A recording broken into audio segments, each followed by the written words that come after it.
Hi St. Mark's!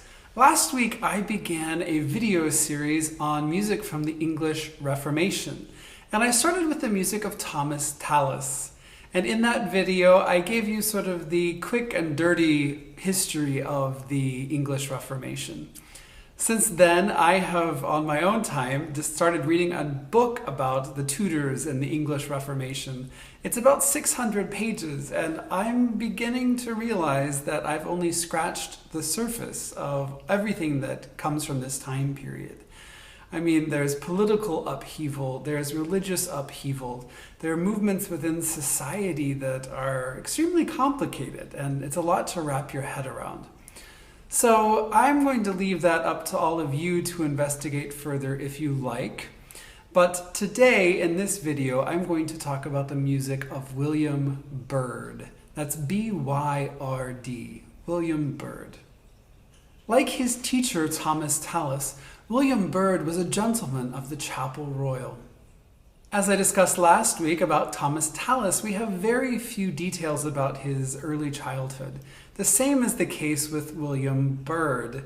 We know his age only from his will written in November 1622, where he says, quote, "In the 80th year of mine age." So some quick math means that he was likely born in 1543. We think that William Byrd may have come from the Lincoln area of England because of the prominence of his last name in that area, and also his first appointment was at Lincoln Cathedral at age 19 or 20. Having said that, we can guess that he may have been raised in London, though he was born in Lincoln, because of his association with Thomas Tallis, who he studied with. In addition to Thomas Tallis on the roll of the gentleman of the Chapel Royal, there's also the name Thomas Byrd, who may have been William Byrd's father. So he may have descended from another musician. William Byrd was born during the reign of Henry VIII.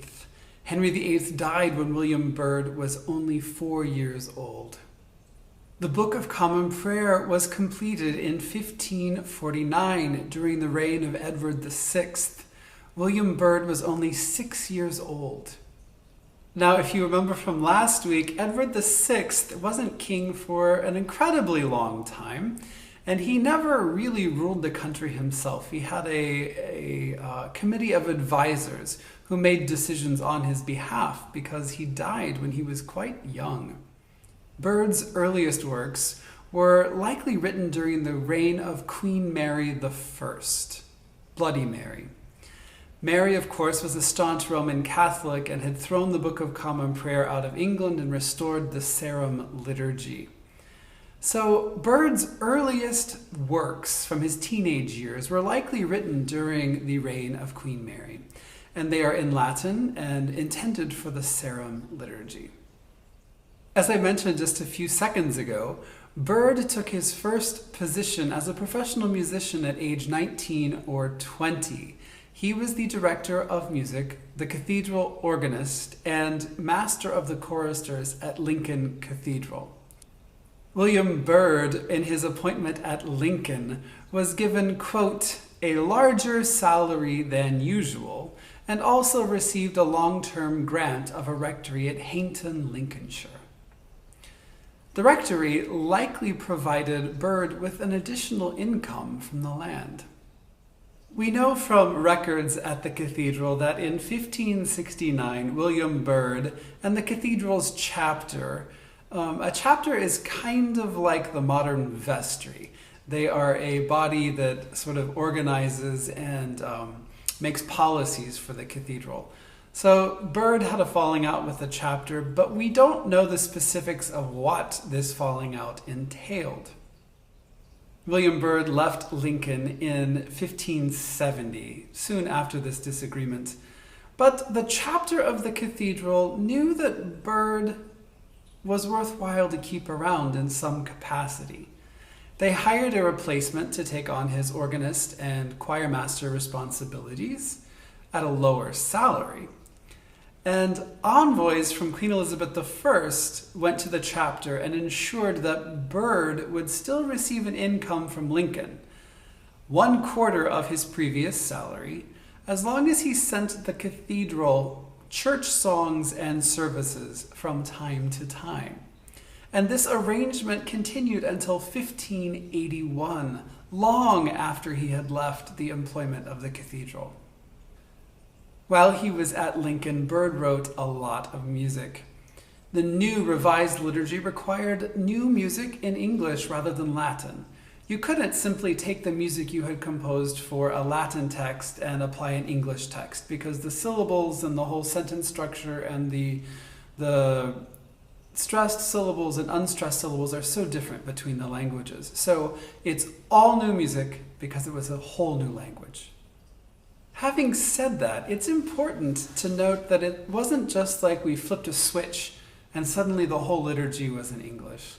Latin still sort of coexisted with English for a time period. And throughout Anglican history, you see time periods where it's strictly English, and then there are other times that Latin is used as well. Because he's dealing with a new language and a new liturgy, William Byrd displayed a diversity of style in his compositions that other composers may not have. He wasn't afraid to experiment in all realms, from choral music for the church, organ pieces, harpsichord pieces, as well as secular pieces for instrumental ensembles and singers. William Byrd was sworn in as a gentleman of the Chapel Royal in February 1570. In 1572, Byrd was appointed co-organist of the chapel, along with Tallis. Later that year, he officially severed ties to Lincoln. As a gentleman of the Chapel Royal, Byrd came in contact with the rich and powerful people of London society and the royal court. These contacts led Byrd into finding several important, not to mention wealthy, patrons. In 1575, Queen Elizabeth granted to Thomas Tallis and William Byrd a unique patent for printing and marketing part music and lined music paper. They basically had a monopoly on this new business. As both a thank you to the Queen and as a way to market their new monopoly, Tallis and Byrd composed pieces for a collection called Canciones que ab argumento sacre vocantur. This translates loosely to songs which are called sacred on account of their texts. These were Latin motets. They were not in English, although the liturgy was in English by this point. And so apparently Queen Elizabeth had a bit of a soft part of her heart where she enjoyed Latin. And so this gift was deemed extremely acceptable for the patent that she had given to these composers. Queen Elizabeth may have even permitted these pieces to be used in the Chapel Royal for the services that she attended. Unfortunately, though the Queen was a fan, not many others were, and there were not very many copies sold. And their monopoly didn't provide the kind of income that the composers had hoped to be making from this. Now we know from history that William Byrd was largely associated with the crown, especially Queen Elizabeth I, and he wrote music for the Reformed Protestant liturgy from the Book of Common Prayer. But William Byrd's wife, Juliana, was cited for recusancy, or refusing to attend the new Protestant Book of Common Prayer services. William Byrd himself may have attempted to intervene and to re-Catholicize England through letter writing and attending parties held in honor of Jesuit missionaries trying to reconvert England to Roman Catholicism. At the same time he was attending these parties and writing letters in the Catholic cause, he was also composing pieces in English for the Queen and for the Protestant liturgy. Having said that, he was forced to resign his position with the Chapel Royal because of his religious convictions. Byrd made a new effort to publish music in 1587, soon after the death of Tallis. He had much more success this time around. In 1593, Byrd moved away from London to Staunton Massey in Essex, and there he joined the underground Roman Catholic movement. This was funded by his patrons, the Petrie family.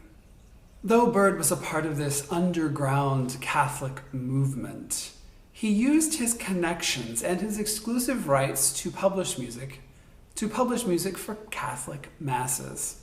His masses for 3, 4, and 5 voices come from this time period. Having said that, after Byrd's death in 1623, it was really only his Anglican music that survived. In the 19th century, there was a renewed interest in Old English music, and musical associations began issuing new editions of Byrd's masses and other works in Latin. William Byrd's works re-entered the church in the early 20th century and continue to be favorites of English and American choirs today. As I did for Thomas Tallis last week, I have compiled a playlist on YouTube of several of Byrd's works.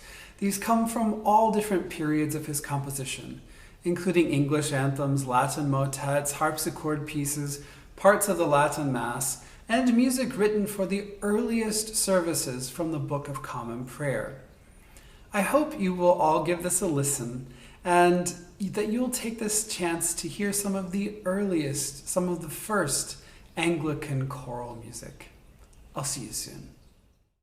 Uh-oh, you're evaluating my work. I am. Are you subscribed? I will with the red button. And give us a thumbs up. I'm a fan, of course.